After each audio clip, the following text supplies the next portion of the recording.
By 1910, the population in the copper country reached its peak of over 110,000, and the growth horizon was looking good. Then, in 1913, the area would forever be affected by a copper miners' strike against the companies. The strike would become a drawn-out and bitter affair that drew national attention, and eventually, the National Guard was called out to help keep peace in the community. By December of 1913, the strike was still going strong. Annie Clemenche, known as Big Annie, was the leader of the Western Federation of Miners' Ladies Auxiliary and had been deeply involved throughout 1913, organizing protests and leading parades which supported the miners' cause. With Christmas approaching, Big Annie organized a Christmas party at the Italian Hall in Calumet on Christmas Eve for the children of the striking miners. Tragedy struck when someone allegedly yelled fire, causing panic among the guests who tried to exit down a narrow staircase. 74 people, most of them children under 14, were crushed to death at the bottom of the stairs. With very few survivors, Calumet Public's role was small. It received just one patient from the tragic occurrence, a 7-year-old boy named Keweenaw Sari. The copper strike and Italian Hall tragedy of 1913 generally marked the beginning of the decline of copper mining's boom in the Keweenaw. With some copper deposits running thin, mines were closing, and others were consolidating. Many families left the area to work in the mines of the Marquette Iron Range 120 miles east, and still others left for Detroit to make a new life there, working in the automobile factories. The mines here remained high-cost producers. There are certain economic time periods, like right after the First World War, when copper prices would plummet and that kind of thing. And the mines weren't able to compete as well with Western mines or international mines in terms of how much it cost them to produce copper and how much they could get for it and so forth. So by 1920, these mines were past their peak. And in 1920, there was a bad recession following the First World War, and these mines got pretty much knocked to their knees. And then they slowly climbed back up throughout the 1920s, but never were going to approach the limits of productivity and employment that they had around 1910 to 1915. That peak was never going to be reached again.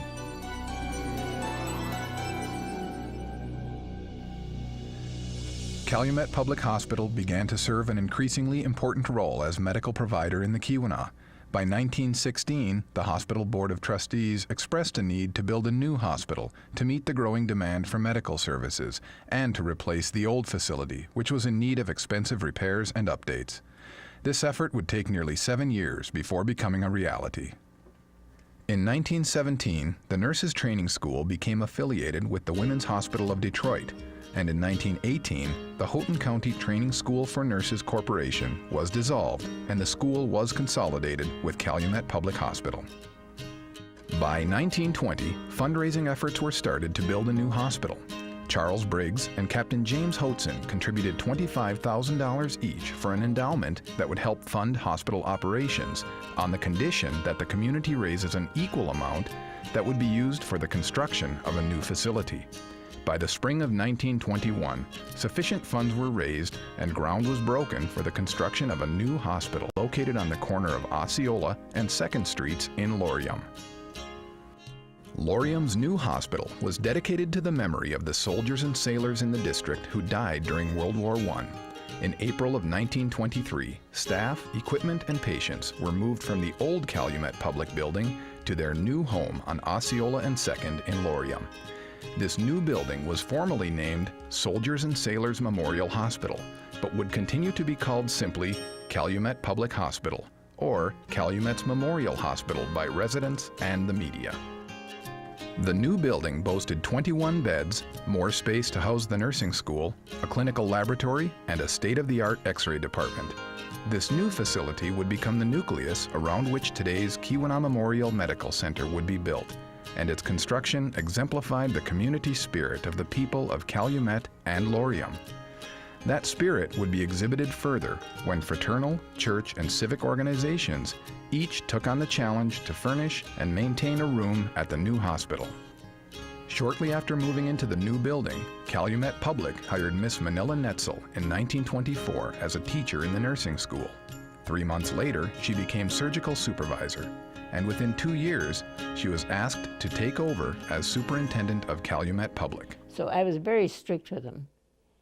I had very strict discipline, and very good care they gave. And if they didn't, and I would make rounds every single day, they'd know that I was coming, but they'd never know at what time or anything. But I used to make the rounds, and if the girls weren't doing a good job, I would call them, and you know, I was always very nice about it, but very strict about it. We had very good surgeons, and they demanded good nursing, and they were always willing to do everything that you wanted them to do. Our community was very interested in the hospital, but they were always very, very good to us. We never had lots of criticism. And of course, everybody knew who I was, and so if there was anything that they wanted to know, they would come to me, you know. But I think as a whole that the hospital was well liked.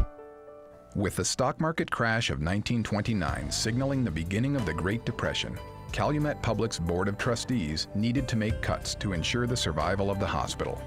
Money was tight for everyone in the Keweenaw, and the financial situation at the hospital was no exception. After much debate, the board reluctantly implemented wage cuts for all employees and closed the nursing school. In 1932, the last class graduated from Calumet Public's nursing school, marking the end of the long-standing tradition of educating nurses started by Dr. Sorsen back in 1903. Manila Netzel would remain as superintendent of Calumet Public until she married Mr. Gilbert Gipp in 1934. The newly married Mrs. Manila Gipp resigned her position at the hospital to stay at home and start a family. A decade later, Mrs. Gipp would be asked to return to Calumet Public and resume her duties as superintendent, a position she would hold until her retirement in 1968. In 1947, community-minded residents in the Copper Country, under the direct leadership of Manila Gipp, joined together to form Calumet Public Hospital's first auxiliary organization. That first membership drive resulted in 1,735 residents joining the auxiliary. The auxiliary was made up of people who were interested in the hospital and who were willing to come and make supplies and do things like that. And they were always very helpful to us, you know, to the hospital in general.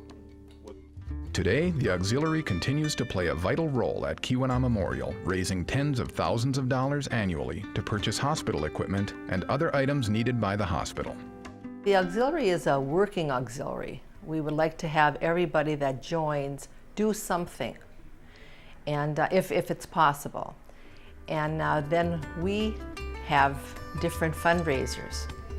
And then we, in turn this money over to the hospital for them to buy equipment. And since 1985 to the present, we have given the hospital $169,000. The Calumet and Hecla Hospital, the last of the mining hospitals in the Keweenaw, closed on June 1, 1953, after serving employees and their families for nearly 86 years. Copper mining in the area's population continued to decline. Calumet Public Hospital had become the only medical facility to weather the storms of time and the turbulent economy on the Copper Country's north end. With the increased demand for medical services from Calumet Public, the hospital would enter a period of gradual expansion. But among the ongoing changes and growth, the caring dedication of the staff would remain the same. The staff was very friendly. I've never been, prior to that time, in a hospital with quite so much camaraderie, shall we say.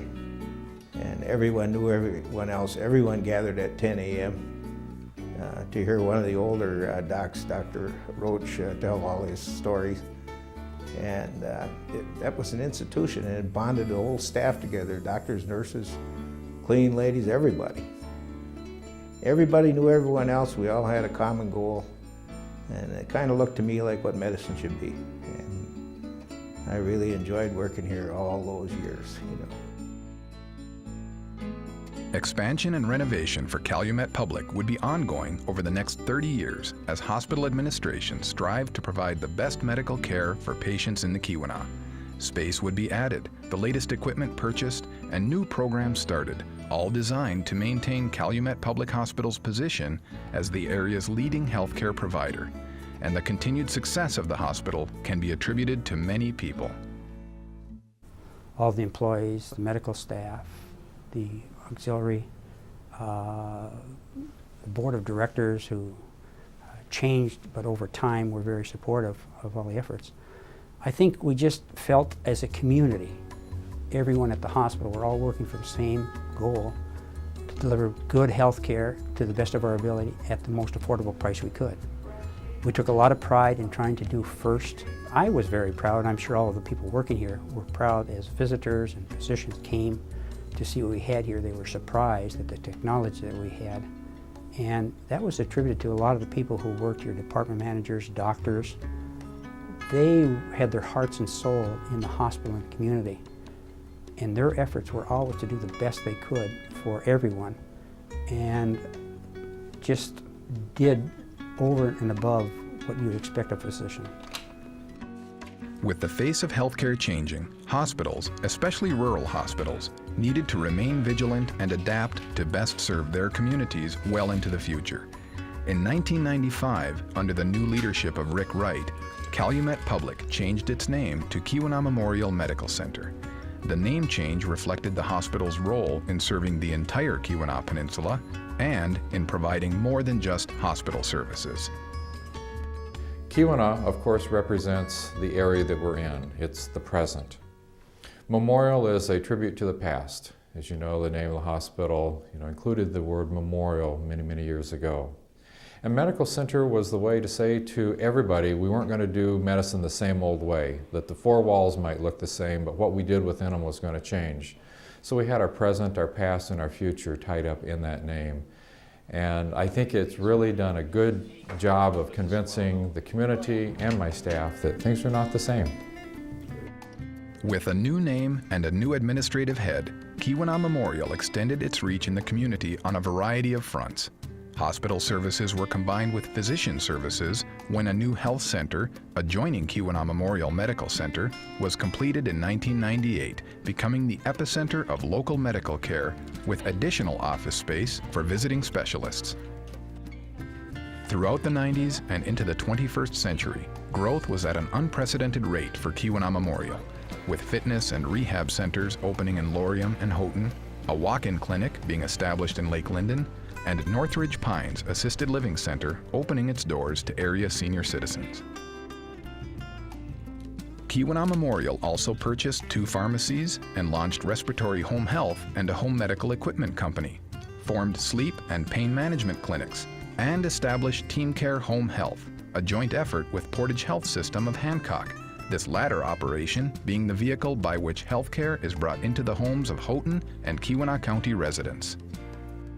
Although Keweenaw Memorial has changed its location and name and has expanded its role over the years, it continues to uphold the tradition of caring established by Dr. C.J. Sorson more than a century ago.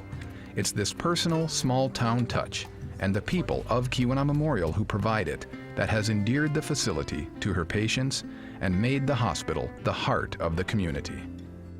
It is the only place that I've ever worked where the employees have the attitude that they have that is so positive and caring towards the patients, towards their coworkers. The Keweenaw family is a family, and I think that's what, because there's a lot of pride. The majority of the staff there work there because they want to work there. They truly care about the people they serve and take care of. Clearly, I think the beating heart of this institution is the day-to-day staff of the nurses and the aides that are in there on the front lines in the trenches, taking care of those patients on a day-in, day-out, 24-hour-a-day basis.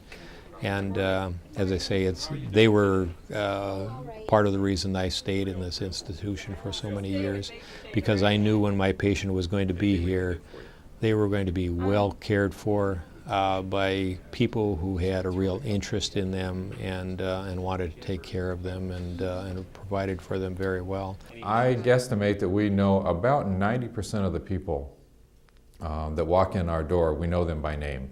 And that really changes the atmosphere. When somebody comes in, they get their hugs, people come in, they want to support them in any way they can.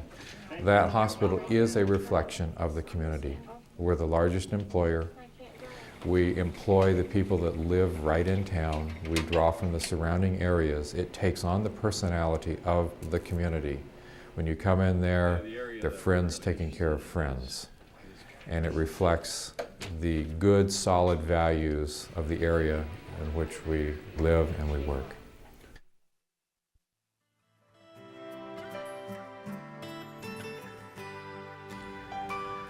The face of the Keweenaw has changed dramatically over the past 100 years.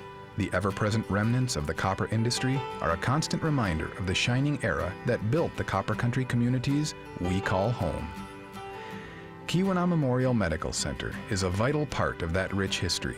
Generations of families have called Keweenaw Memorial their hometown hospital. And future generations can be confident that Keweenaw Memorial Medical Center will continue to serve their healthcare needs right where it all started in 1903, in Laurium, in the heart of the Keweenaw Peninsula.